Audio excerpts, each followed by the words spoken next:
우리는 지난 며칠 동안 레위기 8장의 말씀을 살펴보았습니다.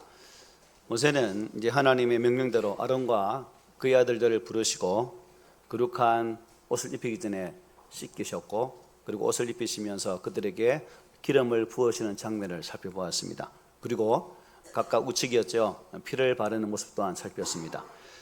속죄제와 번제와 위임제를 드리는 모습이었습니다. 그리고 마지막에는 7일 동안 회막을 떠나지 말라라고 말씀을 하고 있습니다. 그리고 이러한 말씀을 하신 이유가 무엇일까? 왜 하나님께서는 그들에게 회막을 떠나지 말라고 말씀하셨는가? 곧 준비되는 기간이었다는 거죠.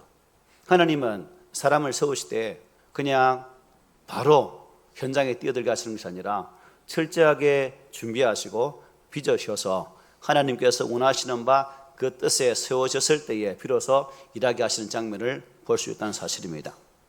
지난 8장이 하나님께서 제사장을 만드시는 장이었다면, 이제 오늘부터 보게 되어지는 이 9장은 하나님께서 그 제사장을 사용하는 장면이라고 볼 수 있겠습니다. 우리 역시 마찬가지입니다. 여러분, 은혜 받는 것으로 끝나면 안 돼요. 그리고 훈련 받는 것으로도 끝나면 안 됩니다. 거룩한 삶은 결국 뭐예요? 하나님 앞에서 사명을 감당하는 삶으로 이어져야 한다는 것입니다.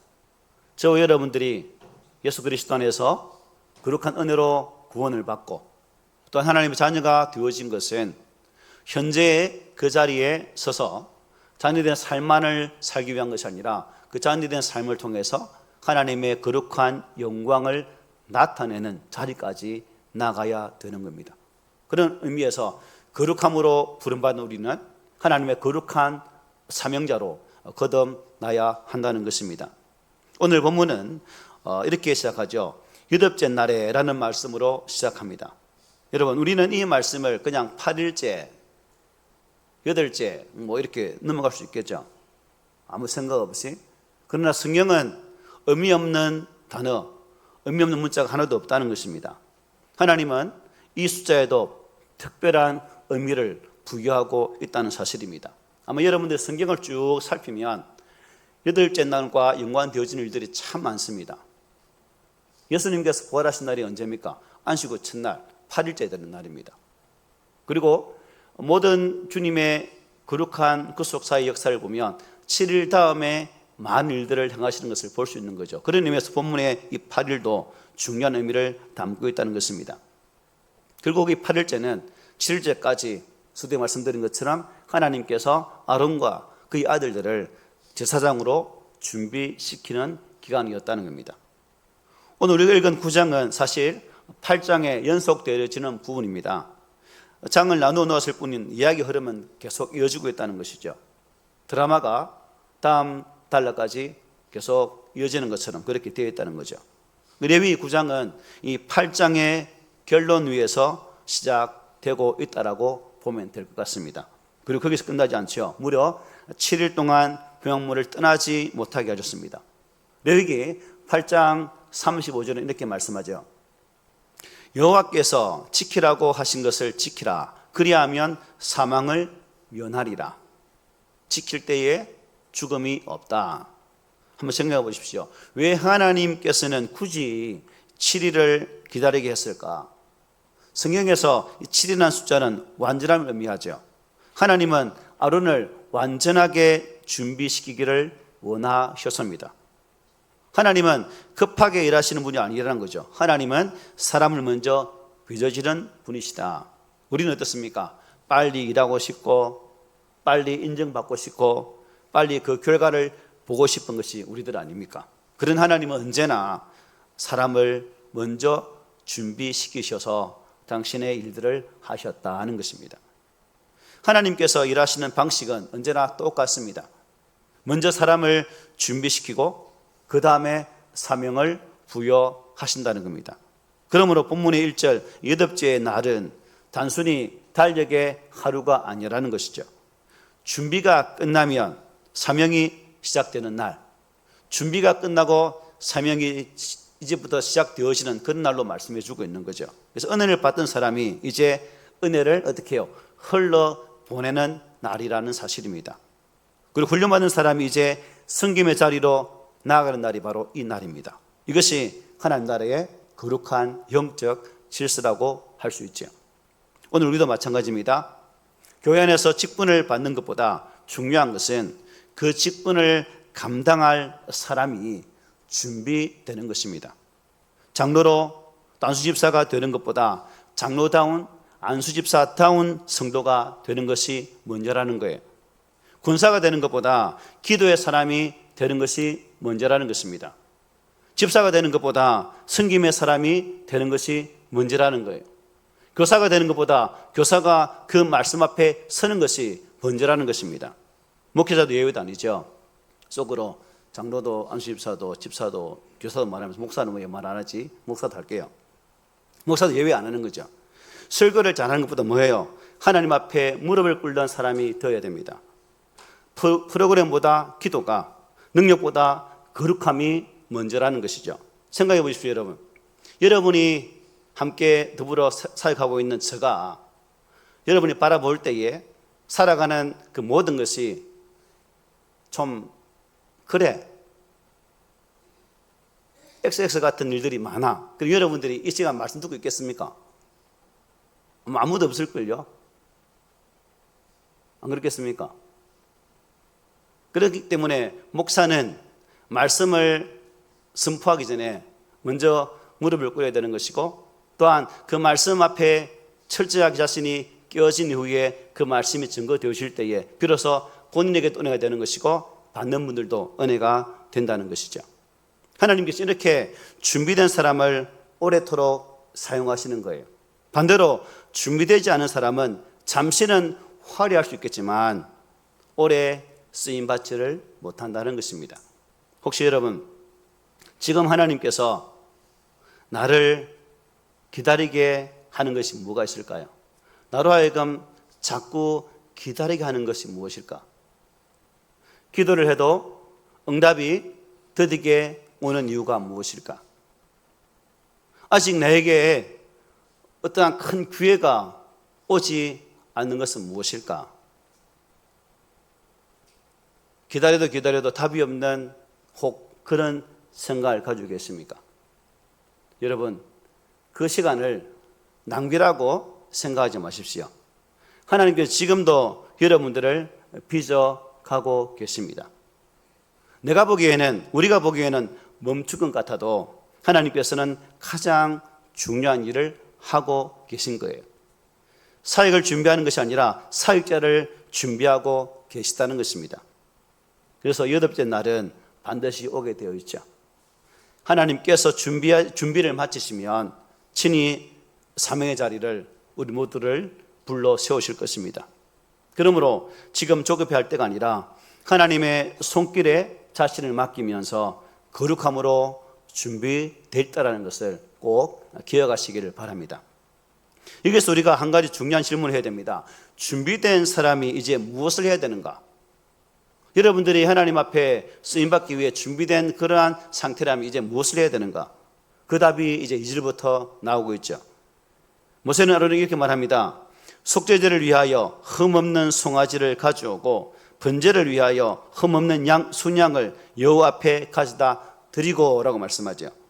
그리고 이어지는 3절부터 5절에 보면 백성들에게는 순염소와 송아지와 어린 양과 수소와 순양과 소제까지 준비하라고 말씀해요. 처음 읽으면 조금 복잡하게 느껴질 수도 있습니다. 그러나 여기에는 하나님께서 우리에게, 나에게 가르치는 아주 중요한 원리가 있다는 겁니다. 그것은 하나님의 일은 하나님의 방법대로 해야 한다는 것입니다. 가만히 보면 모세는 제사를 드려라고만 말하지 않았어요. 어떤 제물을 가져올지, 어떤 순서로 드릴지, 누구를 위해 드릴지까지 모두 구체적으로 말씀을 해주고 있습니다. 왜 이렇게까지 하나님은 모세에게 세밀하게 제사의 방법들을 말씀하고 계실까? 하나님께서는 당신을 예배하는 방식을 사람에게 맡기지 않는다는 거예요. 당시 주변 나라들은 자기의 원하는 방식대로 자신의 신을 섬겼습니다.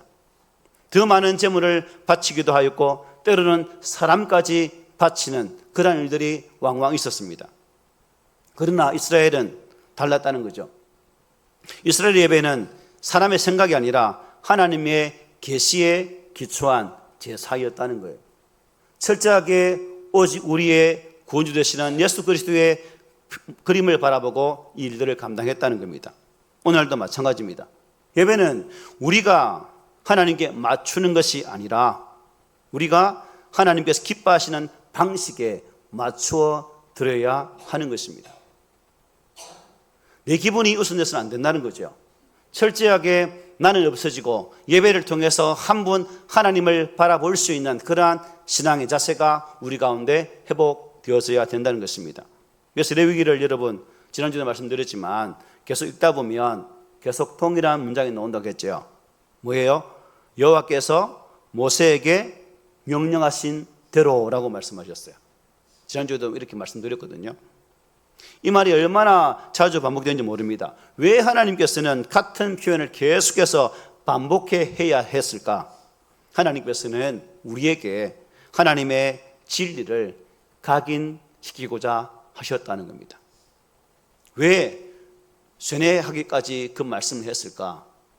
그만큼 우리의 연약함을 아셨고 이스라엘 백성들이 하나님의 거룩한 말씀 앞에 온전히 세워지지 아니하면 그는 쉽게 세상의 삶으로 말미암아 하나님을 떠날 것을 이미 하나님은 다 알고 계셨기 때문에 그들의 머리에 각인시키기 위해서 계속 반복해 말씀하셨다는 겁니다. 우리는 종종 이렇게 생각합니다. 하나님이 내 마음만 받으시면 되지. 마음. 내가 그냥 진심이면 되지 않을까라고 생각할 수 있죠. 물론 하나님은 중심을 보시는 분이십니다. 그러나 성경이 말하는 중심은 말씀에 순종하는 것이죠. 우리가 잘 아는 말씀이죠. 사무엘이 사울에게 했던 말입니다.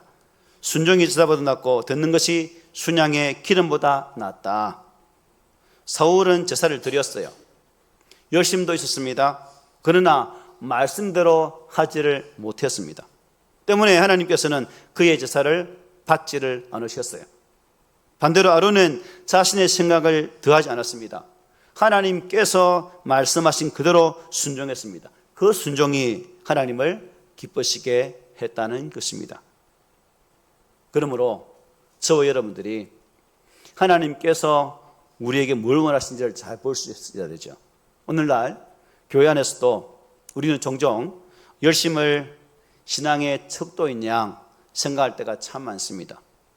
열심히 봉사하고 열심히 헌금하고 열심히 일을 합니다. 물론 아주 귀한 일들이죠. 그러나 하나님께서는 그 열심이 말씀 위에 세워져 있는지를 먼저 보신다는 거예요. 아무리 큰 열심이라 할지라도 말씀을 떠나면 위험하다는 겁니다. 이 사실을 가장 극적으로 보여주는 사건이 바로 다음 장 10장에 잘 나와 있습니다. 10장에 보면 나답과 아비후가 제사를 드렸어요. 향도 피웠습니다. 겉으로 보기에는 하나님을 잘 섬기는 것처럼 보였습니다. 그러나 그들의 결정적인 실수가 무엇입니까? 여호와께서 명하지 않는 불로 하나님께 제사를 드린 거예요. 즉 하나님의 말씀대로 제사를 드리지 않았기 때문에 그들의 제사는 연락되지를 않았습니다. 오히려 그들은 하나님의 심판을 받고 말았습니다. 여러분, 이 두 장, 8장과 9장 결국 따로 떼었으면 안 된다는 거죠. 레위기 9장은 여호와께서 명령하신 대로 드린 제사입니다. 레위기 10장은 여호와께서 명령하지 않는 제사로 드린 모습을 보여주고 있는 거예요. 한쪽에는 하나님의 영광이 임했고 다른 한쪽에는 하나님의 심판이 임하게 되었다는 겁니다. 차이는 단 하나죠. 뭡니까? 순종이냐 자기 방식이냐. 순종이냐 자기 방식이냐. 이 차이가 엄청난 결과를 가져오고 말았다는 겁니다. 이 원리는 여러분 신약에서도 변하지를 않아요. 예수님께서는 겟세마네 동산에서 어떻게 기도하셨습니까? 이렇게 기도하셨죠. 내 원대로 마옵시고 아버지 원대로 되기를 원합니다. 십자가의 고난 앞에서 분야하시며 슬퍼하시며 놀라하시며 주님이 할 수 있는 것은 하나님 내 뜻이 아니라 아버지의 뜻대로 되기를 원합니다고 간절히 기도했습니다. 예수님의 공생애는 기적의 삶이기 전에 바로 하나님 아버지 앞에 순종하는 삶의 모습이었다는 거예요. 빌립보서 2장은 어떻게 말씀했습니까? 죽기까지 복종하셨다라고 증거합니다. 십자가는 여러분 단순한 희생이 아니라 완전한 순종의 결정체였다는 거예요. 십자가는 또한 우리가 보여주는 은혜가 뭡니까? 주님이 온전히 하나님 뜻에 순종함을 통해서 우리에게 완벽한 구원의 은혜를 예비하셨다는 사실을 잘 보여주고 있는 것입니다. 아론은 하나님의 명령에 순종하여서 제사를 집례했지만 예수님은 아버지의 뜻에 끝까지 순종하심으로 당신 자신을 단번에 번제물로 드리셨습니다. 레위기의 모든 제사는 결국 이 완전한 순종의 제사이신 예수 그리스도를 온전히 바라보게 하는 것이죠. 여러분, 오늘 우리는 나는 어떤 예배를 드리고 있다고 생각합니까? 혹시 하나님께서 원하시는 예배보다 내가 편한 예배를 드리고 있지는 않습니까? 사역도 마찬가지입니다. 내 경험이 말씀보다 앞서고 있지는 않습니까? 내 열정이 기도보다 앞서고 있지는 않습니까? 내 계획이 하나님의 뜻보다 혹 앞서고 있지는 않습니까? 하나님께서는 오늘도 우리에게 말씀하십니다. 내 명령대로 하라. 나의 명령대로 하라. 우리가 할 수 있는 것은 아멘으로 순종하며 하나님의 거룩한 말씀 앞에 서서 그 말씀이 이끄시는 대로 순종하는 것이 오늘 이 시대에 성도가 갖추어야 할 예배의 모습입니다. 교회는 사람의 아이디어로 세워지는 공동체가 아니라 하나님의 거룩한 말씀 위에 세워지는 믿음의 공동체입니다. 성도의 삶도 자신의 판단이 아니라 하나님의 말씀을 기준으로 살아갈 때 결코 흔들리지 않는 거예요. 그러므로 우리는 날마다 하나님 말씀 앞에서 자신을 세워야 합니다. 말씀을 읽고 묵상하고 순종하는 삶이야말로 하나님께서 기뻐하시는 참된 예배임을 우리 모두가 믿으시기를 바랍니다. 여러분, 이제 준비를 끝났습니다. 8일째가 되었습니다. 아론은 이제 대제사장 옷을 입었습니다. 기름을 부음받고 백성들도 모두 함께 다 모였습니다. 이제 제사를 시작하면 되는 겁니다. 그런데 하나님께서는 참으로 놀라운 말씀을 다시 하셔요. 모세가 아론에게 이렇게 말하죠. 우리 함께 읽습니다. 시작. 너는 제단에 나아가 내 속죄제와 내 번제를 드려서 너를 위하여 백성을 위하여 속죄하고 또 백성의 예물을 드려서 그들을 위하여 속죄하되 여호와의 명령대로 하라. 아멘. 너는 제단에 나아가 내 속죄제와 내 번제를 드려서 너를 위하여 백성을 위하여 속죄하고 또 백성의 예물을 드려서 그들을 위하여 속죄하되 여호와의 명령대로 하라. 여러분, 이 말씀을 그냥 지나쳐서는 안 됩니다.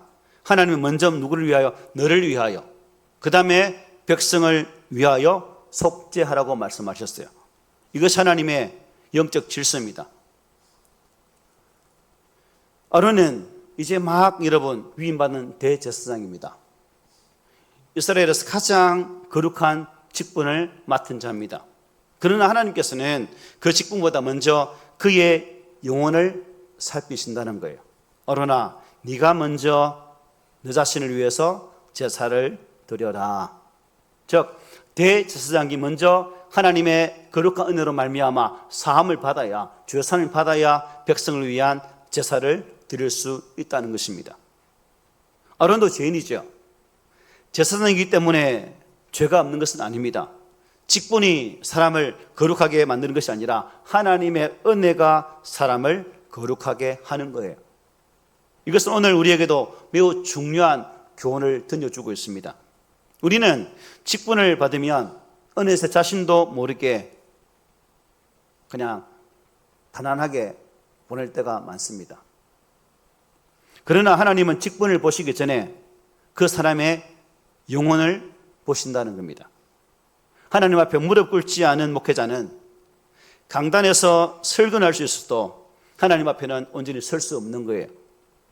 기도하지 않는 장로, 안수 집사는 회의를 이끌 수는 있지만 교회를 영적으로 세울 수가 없는 것입니다. 말씀이 없이 봉사하는 권사는 많은 일을 할 수도 있어도 생명을 세우지는 못하는 거예요. 하나님께서는 먼저 사람의 중심을 보신다는 것을 우리 모든 성도가 꼭 명심했으면 합니다. 여기서 하나님은 아주 중요한 순서를 정하시죠. 먼저 너를 위하여, 그 다음 백성을 위하여입니다. 이 순서는 절대로 바뀌지 않습니다. 예수님께서도 산상수훈에서 이렇게 말씀하셨어요. 외식하는 자여, 먼저 내 눈 속에서 들보를 빼라. 그 후에야 네가 밝히 보고 형제의 눈 속에 있는 티를 빼리라고 말씀하셨어요. 먼저 자신입니다. 우리는 다른 사람의 허물을 잘 보지만 자신의 허물은 전혀 보지 못할 때가 참 많습니다. 그러나 하나님께서는 먼저 나 자신부터 살피라고 말씀하고 계십니다. 목회도 마찬가지예요. 설교를 준비하면서도 가장 먼저 말씀 앞에 서야 한 사람은 바로 그 설교자라는 거예요. 설교자가 말씀을 전하면서 그 말씀이 앞뒤 문명도 알지 못하고 대강 대충 전한다면 아마 여러분도 대강 대충 들으면서 대충 저 목사 어떻게 준비했다 단박에 알 거예요. 목회자가 먼저 그 말씀 앞에 서서 회개하고 그 말씀을 가지고 강단에 올라가야 되는 거예요. 교사도 마찬가지입니다. 우리 교사들 잘 들으십시오. 학생들에게 말씀을 가르치기 전에 먼저 자신이 그 말씀을 먹어야 합니다. 주일날 부랴부랴 아침에 와서 국가책 지적하는 모습 보면 눈에 천불이 나거든요. 이게 솔직한 제 마음입니다. 부모도 마찬가지예요. 자녀에게 신앙을 요구하기 전에 먼저요, 부모가 먼저 신앙의 본을 보여야 한다는 것입니다. 하나님께서는 자신이 먼저 하나님 앞에 서는 사람을 통해서 다른 사람을 세워 가시는 거예요. 여기서 우리는 자연스럽게 예수 그리스도를 바라보게 됩니다. 아론은 먼저 자기 죄를 위하여서 제사를 드려야 했습니다. 왜냐하면 아론도 죄인이었기 때문입니다. 그러나 히브리서는 예수님을 이렇게 소개합니다. 거룩하고 악이 없고 더러움이 없고 죄인에게서 떠나 계시고 라고 말씀하셨어요. 예수님은 자신을 위한 제사가 필요하지가 않은 분이었습니다. 신이었기 때문에, 하나님이었기 때문에. 예수님은 오직 나를 위해서, 우리를 위해서 자신을 단번에 제물로 당신의 몸을 내어주셨습니다. 레위기의 대제사장은 매번 제사를 반복해 드려야지만 예수님의 십자가는 단 한 번으로 영원한 속죄를 완성하셨습니다. 그러므로 레위기 9장은 단순히 아론의 첫 제사를 기록한 말씀이 아닌 거죠. 참된 대제사장이신 예수 그리스도를 미리 보여주는 하나의 그림이라고 볼 수 있는 겁니다. 우리는 아론을 보면서 나의 연약함을 발견하고 예수님을 바라보면서 나의 완전한 소망을 온전히 바라볼 수 있어야 하는 것입니다. 저와 여러분들이 매일마다 또한 여러분의 삶의 자리에서 믿는 자로 살아가면서 주신 이 말씀들을 내 가슴으로 받지 아니하고 그냥 근성근성 받는다면 우리가 어찌 믿음의 사람이라 말할 수 있겠습니까? 그럴 수 없죠. 그러나 여러분들이 단 한마디의 말씀이라 할지라도 그 말씀이 나의 삶을 통해 주의 뜻이 이루어지는 삶으로 살아가면 그 삶이 하나님께서 가장 기뻐하는 삶이 되어지는 것이고 그 삶이 제사가 되어서 하나님이 연락하시는 거예요. 이게 완전한 제사입니다. 오늘 본문 7절에서 끝나지만 여러분 사실 이 이야기는 나중에 24절까지 이어지는 모습을 볼 수가 있습니다. 아론이 자신을 위한 제사를 드리고 이어서 백성을 위한 제사를 드렸을 때에 여러분 24절에 어떤 일이 일어납니까? 하나님의 영광이 임하게 되는 거예요. 여러분 성경 한번 펴보세요. 24절 뭐라 말하는지. 그리고 여호와 앞에서 뭐가 내립니까? 불이 나와서 그 제물을 다 태우십니다. 왜 하나님께서 불을 내리십니까? 그들이 하나님의 명령을 따라 순종했기 때문입니다. 만약 그들이 불순종함으로 제사를 드렸다면 하나님이 그 번제를 태우지 않았을 거예요. 그러나 하나님 명령대로 하나님 말씀대로 제사를 드렸고 하나님은 그 제사를 받으셔서 불이 내리셔서 그 제물을 다 태우셨다는 겁니다. 이렇게 레위기 9장의 마지막은 하나님의 거룩한 임재로 끝이 납니다. 반면 바로 다음 장인 레위기 10장은 하나님의 심판으로 시작되는 것을 볼 수가 있습니다. 이 두 장을 비교하면 하나님의 진리가 아주 선명하게 나타나죠. 순종은 하나님의 영광을 경험하게 되지만 자기 방식은 하나님의 거룩하심을 거스르게 한다는 겁니다. 그러므로 하나님께서 원하시는 것은 화려한 사역이 아니라 거룩한 주의 말씀으로 선 사역자라는 사실입니다. 저와 여러분들이 이 마지막 시대에 구원받은 주의 자녀이기 때문에 하나님 나를 부르신 것은 그냥 그럭저럭 살라고 주신 것이 아니라 하나님께서 거룩하신 것처럼 우리 또한 그러한 거룩한 삶을 살도록 하시기 위해서 구원받게 해주셨다는 거예요. 여러분, 혹시 우리는 봉사는 열심히 하는데 기도는 차갑게 식어 있지는 않습니까? 사람들 앞에서는 믿음이 좋아 보이는데 하나님 앞에서는 메말라 있지는 않습니까? 하나님께서는 오늘 아론에게 하신 말씀을 우리에게도 하고 계십니다. 먼저 너 자신을 위하여, 먼저 나를 위하여, 먼저 하나님 앞에 서십시오. 그리고 말씀 앞에 자신을 비춰보시고 회개의 무릎을 꿇으시기를 바랍니다. 그리고 그 은혜를 받으십시오. 그런 사람이 가정을 살리고 교회를 살리고 우리 다음 세대를 온전히 세워갈 수가 있는 것입니다. 여러분, 하나님은 아론을 부르셨습니다. 그리고 그를 씻기시고 제사장의 복장을 입히시고 관유를 부으셔서 성령의 은혜를 그에게 허락해 주셨습니다. 그리고 오른쪽 깃볼과 엄지손가락과 오른쪽 발가락에 피를 발라주셨습니다. 그리고 7일 동안 기다리게 하셨습니다. 그리고 8째 날 그를 사명의 자리로 불러주셨습니다. 그런데 여러분, 이 모든 과정 속에서 가장 중요한 것이 무엇이겠습니까? 하나님은 제사장을 찾은 것이 아니라 하나님 앞에 바로 설 사람을 찾고 계셨다는 겁니다. 오늘도 하나님은 사람을 찾고 계십니다. 하나님께서는 거룩한 사람, 순종하는 사람, 자신을 먼저 하나님 앞에 세우는 그 사람을 찾고 계십니다. 아브라함 한 사람 때문에 여러분 이스라엘 민족이 시작되었습니다. 모세 한 사람 때문에 출애굽의 역사가 일어나게 됩니다. 사무엘 한 사람 때문에 말씀이 회복되었습니다. 사도 바울 한 사람 때문에 복음이 유럽으로 전 세상으로 확장되었습니다. 역사는 언제나 거룩한 한 사람으로부터 시작되었음을 분명히 볼 수가 있죠. 오늘 하나님께서는 바로 그 한 사람을 찾고 계십니다. 주님, 이 시대에 찾으시는 그 한 사람이 제가 되기를 원합니다. 이 고백이 우리의 고백이 되어야 되지 않겠습니까? 세상 속에 묻어 사는 사람이 아니라 하나님께 찾으시는 그 한 사람, 하나님의 거룩한 사명 앞에 하나님의 거룩함을 드러내기 위해서 말씀의 삶을 살기 위해서는 그러한 모습이 우리 가운데 있었어야 되지 않겠습니까? 여러분, 레위기 8장은 거룩하게 세워진 사람을 보여줍니다. 그리고 레위기 9장은 거룩하게 쓰임받는 사람을 보여주고 계십니다. 이제 하나님께서는 우리에게 질문하십니다. 네가 오늘도 사용할 수 있는 사람, 즉 내가 오늘도 사용할 수 있는 사람이 어디 있을까? 이 하나님의 부르심 앞에 여러분은 어떻게 오늘 소를 강함하게 들어서 하나님 저 여기 있습니다라고 말씀할 수 있겠습니까?